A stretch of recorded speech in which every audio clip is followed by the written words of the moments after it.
to a lady with heart disease planning pregnancy be? Well, we need to think about her functional status, her NYHA class, her degree of left ventricular impairment, and this gives us the modified WHO level of risk. We need to think about any medication she's taking, particularly any anticoagulation, any heart failure medications, and then we need to think about any obstetric history and particularly her bleeding risk, for example, if she's Gram-multip patient. This slide shows the modified WHO classification of heart disease, and you can see that depending on the heart lesion, women fall into different categories, and at the bottom you can see the risk of maternal mortality and maternal morbidity. So just to take as an example, somebody who has a repaired VSD has a much lower risk than somebody who has a mechanical heart valve. Would you recommend a cardiac assessment with echo for every pregnant woman at booking? And is there any benefit in doing an echo for all women after 36 weeks of pregnancy to assess LV function so as to pick up dilated cardiomyopathy? Thank you. I don't think it's cost effective to echo everyone at booking to pick up the small percentage with underlying heart disease. Nor do I think it's cost effective to echo everyone at 36 weeks. I think a much more important learning point is to teach anyone who meets, any healthcare professional who meets pregnant women, the importance of taking an accurate and thorough cardiac history and to properly assess any symptoms of breathlessness or chest pain, and to know the importance of investigating those new symptoms. The most important message that would save lives overnight is if people realize that orthopnea is heart failure until proved otherwise. Those women need to be examined and have an echo done, but not everybody, in my view. Thank you. This is one of the infographics taken from the confidential inquiry into maternal deaths in the UK to try and make this point that breathlessness when resting and especially lying flat is not normal in pregnancy and it may indicate heart disease. Those women require investigation. A multiparous woman with prosthetic mitral valve presents with valve thrombosis due to drug, warfarin, default, and is in cardiac failure. She also has a dead 30-week fetus in utero, thrombolysis with alteplase and unfractionated heparin infusion started by the cardiology team. What and when should the obstetric management be? So I think thrombolysis of the valve takes priority over emptying the uterus because she could quickly be in extremis. So once the cardiac status has improved and she's stable, I personally would advise waiting for 24 hours before starting induction of labor, if that's the planned mode of delivery. And the advantage of intravenous unfractionated heparin is that it has a quick on and off, so you can stop it for 1 hour before estimated delivery. Thank you. Patient referred with prosthetic mitral valve at 36 weeks. She's on low molecular weight heparin. Factor Xa monitoring is unavailable. How should we take care of her anticoagulation, Professor? This is a difficult problem. I assume she's been on warfarin up until that point. You cannot and should not use low molecular weight heparin for mechanical heart valves without anti-10A monitoring. It's not safe. Therefore, your only option is to switch to intravenous unfractionated heparin and use that as your bridging therapy. To allow time for the fetus to clear the warfarin, you need to wait a minimum of 10 days before you undertake induction of labor. What are the heart conditions that necessitate a cesarean section? There are actually very few. Pulmonary hypertension, particularly if severe impairment of systemic ventricular function, so for example, less than 30%.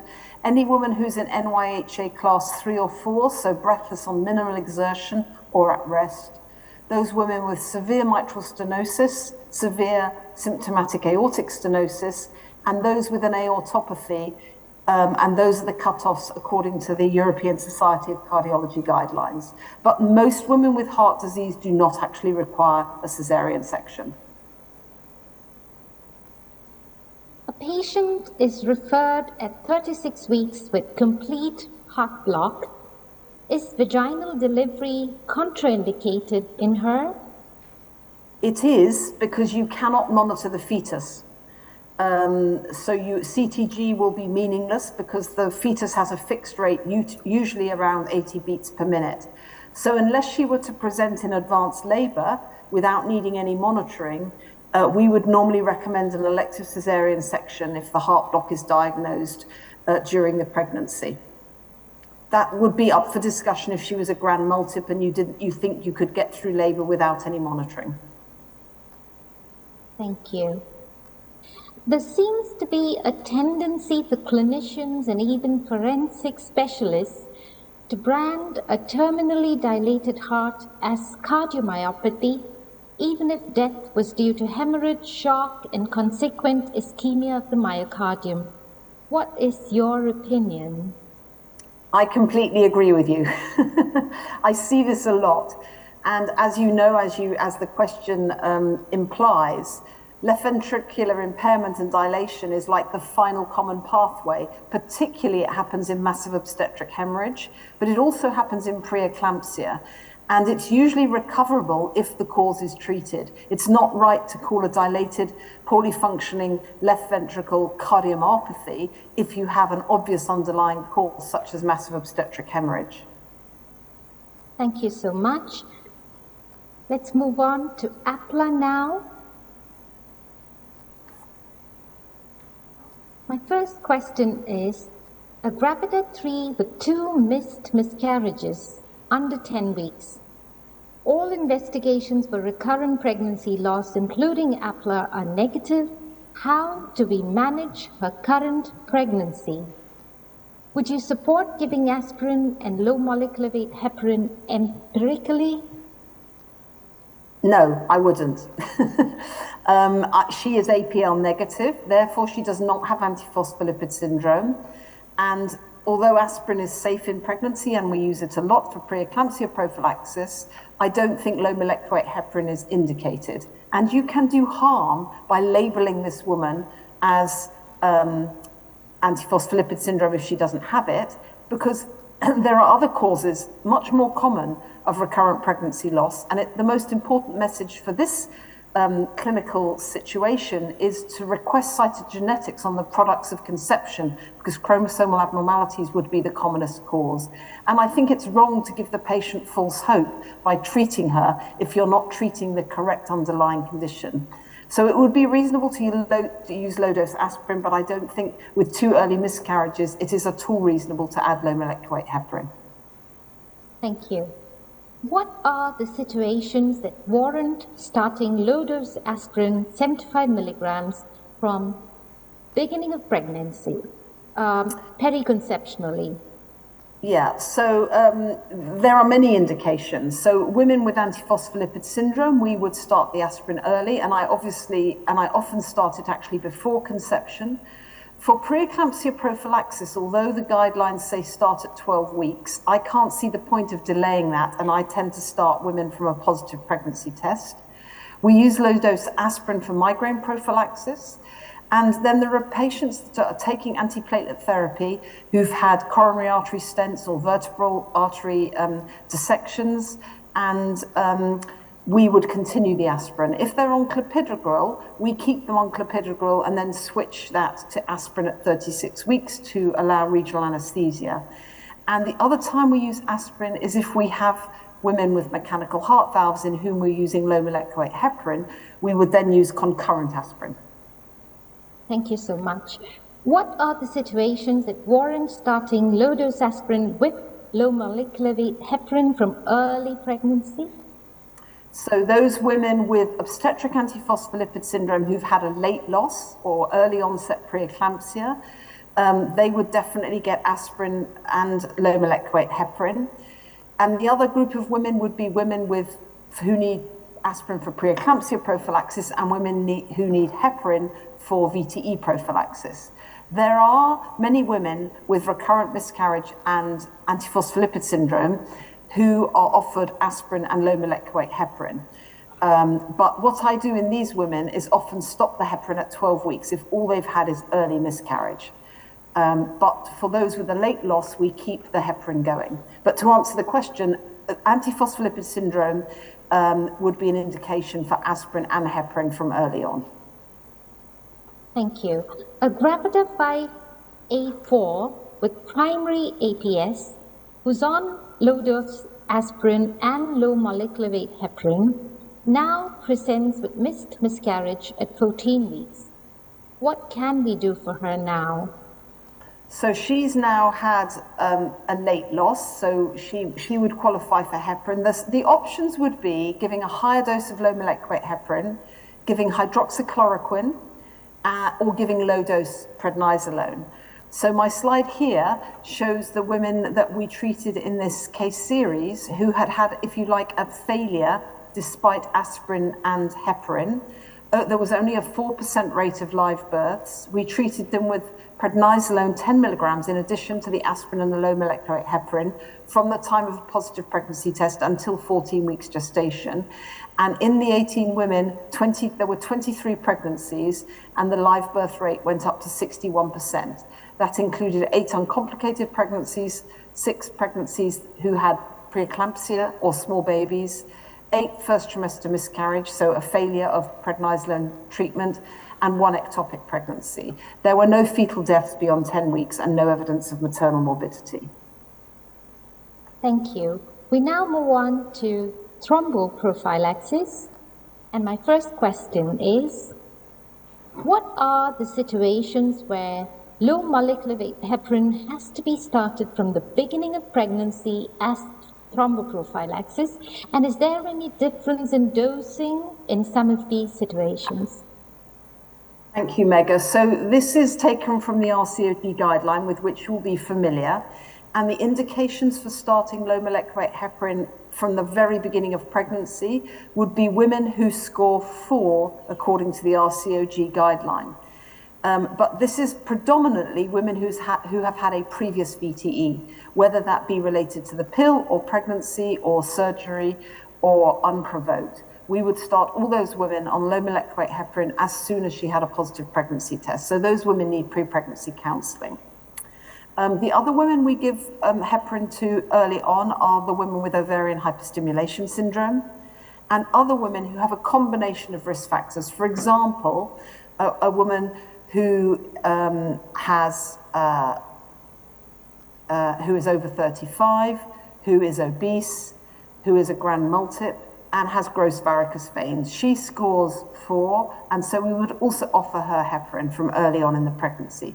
But the important group, that's more controversial, the important group are those with a previous VTE. In terms of different doses, most women are treated with a standard dose of low molecular weight heparin according to their weight, but the indications for what we call a high prophylactic dose would be women who've had recurrent VTE and are on maintenance oral anticoagulants, warfarin or the DOACs. And we also used a higher dose during COVID-19 for pregnant women. So what are the situations that warrant starting low molecular weight heparin from 28 weeks of pregnancy? Well, those would be women who score 3 on the RCOG pro forma. So those would be women who, for example, had developed preeclampsia, or women who had active arthritis, women who are immobile, and women, for example, older women, obese women who are smokers. That would score 3. Thank you. And are there any conditions that require only postnatal thromboprophylaxis? So that would be women who score 2 on the RCOG system, and that's largely women who've had an emergency cesarean section or an elective cesarean section where they have another risk factor, such as obesity, such as infection, such as a postpartum hemorrhage or a blood transfusion. Thank you. What are the precautions to be taken in a woman on thromboprophylaxis who needs epidural analgesia or a cesarean section? So here we have very clear guidelines from the anaesthetists, and they advise that we give a 12-hour delay if someone is on a prophylactic dose, and anyone who is on a treatment dose, who's had a VTE in pregnancy, we need to wait 24 hours. For women on high-dose prophylaxis, we go for somewhere in between, about 16, 17 hours. And if they're having an elective cesarean section, then you obviously wait, do the cesarean section, and if they need post-operative, you can start that 3 hours postpartum, but you need to make sure it's at least 4 hours after the catheter is removed. And if for women having regional anesthesia for cesarean section, that effectively means 4 hours after the cesarean section. Thank you. The British recommendation on thromboprophylaxis in pregnancy is more stringent than the American one, yet the Americans don't seem to have much higher incidence. What should we Indians follow, do you think? So that's a really good question. I think it depends. First of all, the Americans do have a high rate of VTE like we do in the UK. And the American guidelines do suggest prophylaxis for women with previous VTE. I think that's the most important thing. And I think in India, you need to know what your rates of VTE are. They are likely to be lower than ours.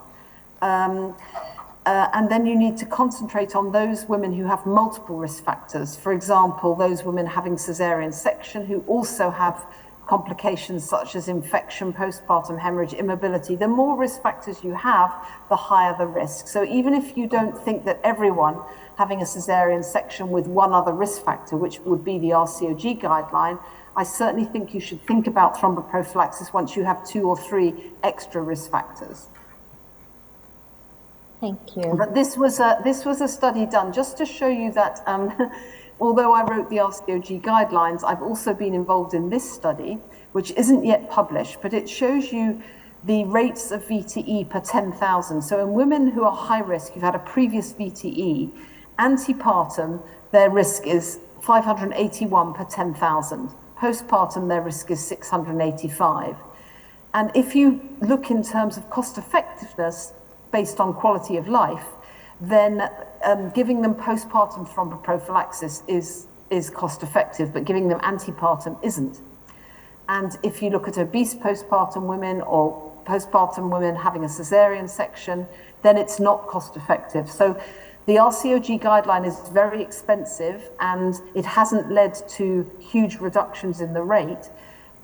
So you're right to ask the question. No guideline is perfect, but I don't think we should ignore women with previous VTE. And I think if we stop giving thromboprophylaxis, the VTE rate would go up.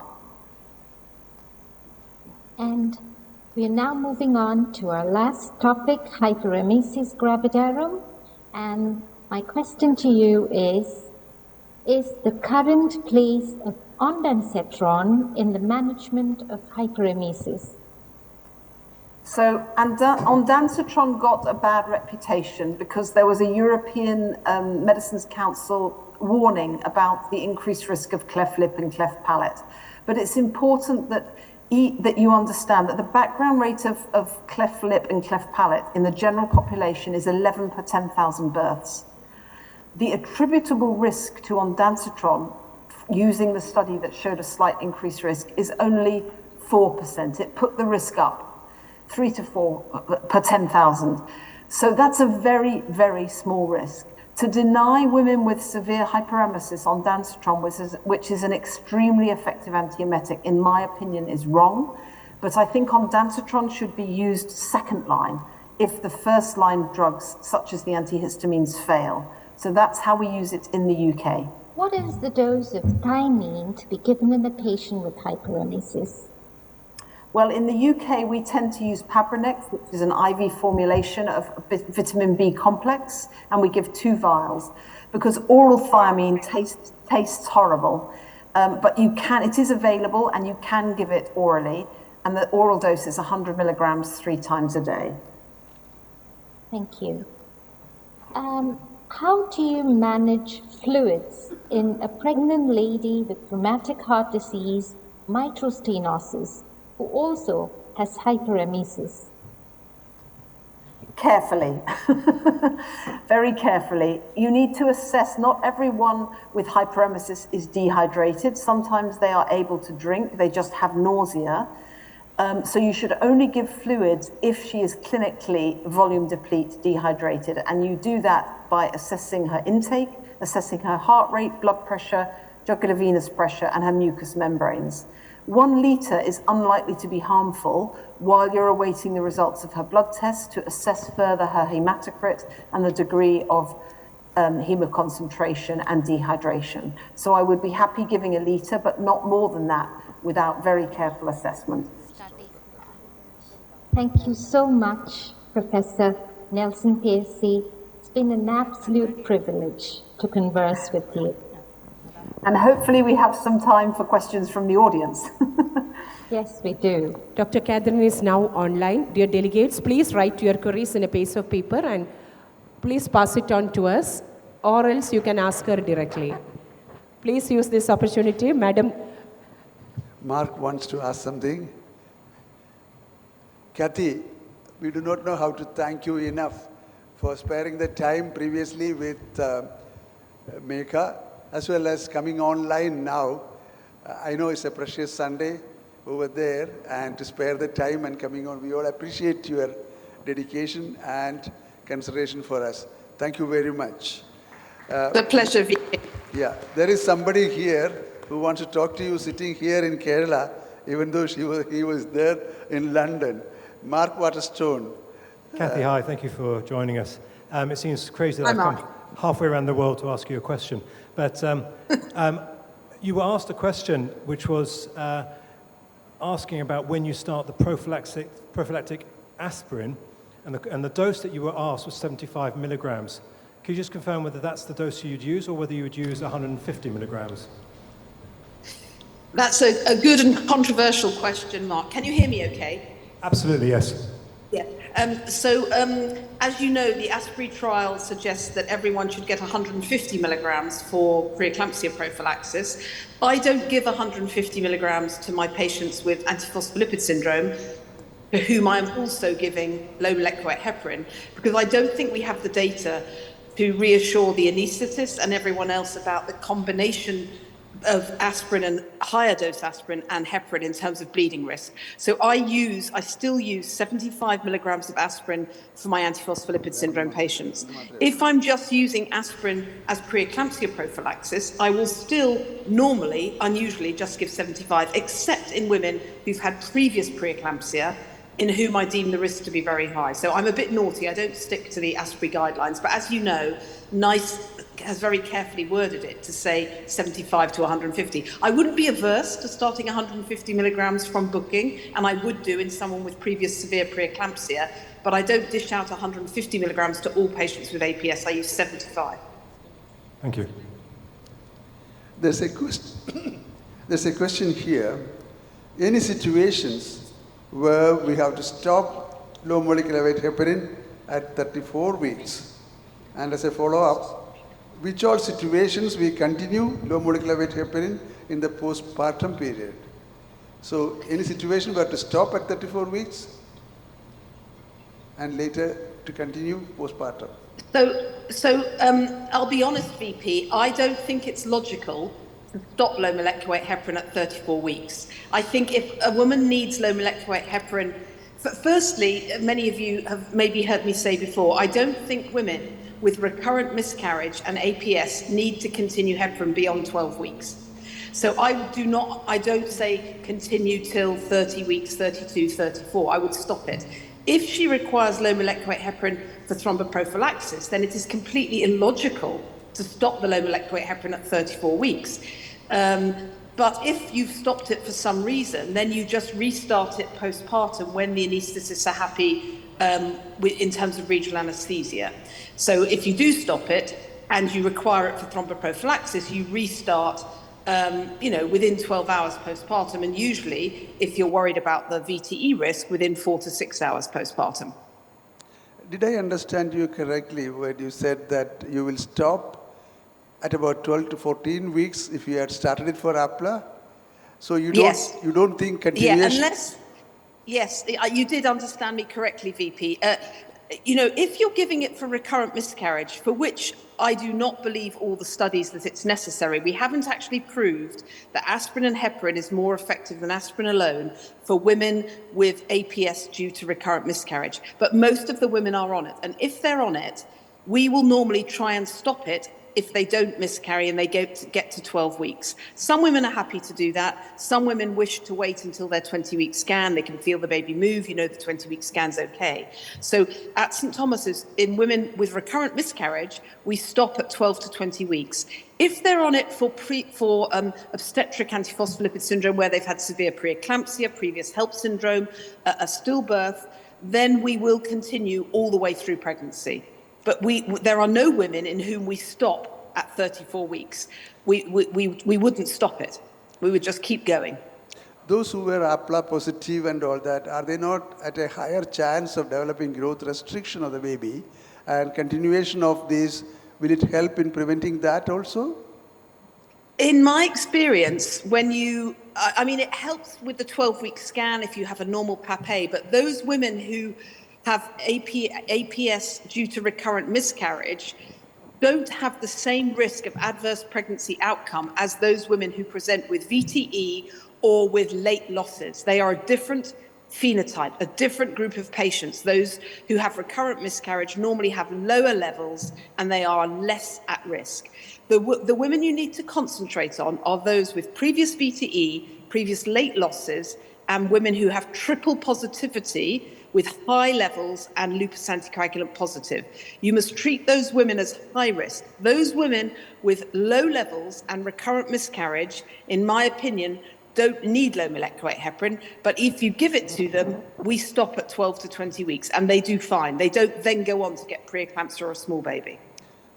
Yeah, that's very drastically different concept, different from what we were holding. Many of us thought that if they are APLA, we'll continue throughout pregnancy so that we will have less chance of a growth restriction developing later on.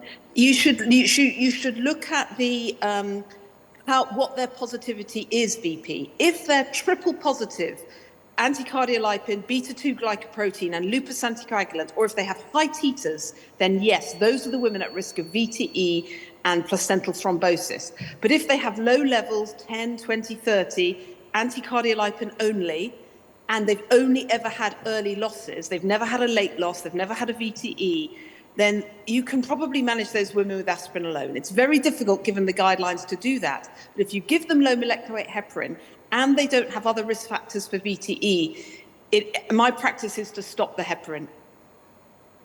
Thank you, Kathy, for making it clear.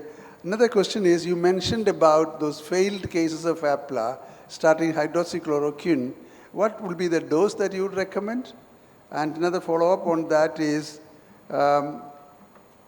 low-dose aspirin, about the use of that continuing in such patients?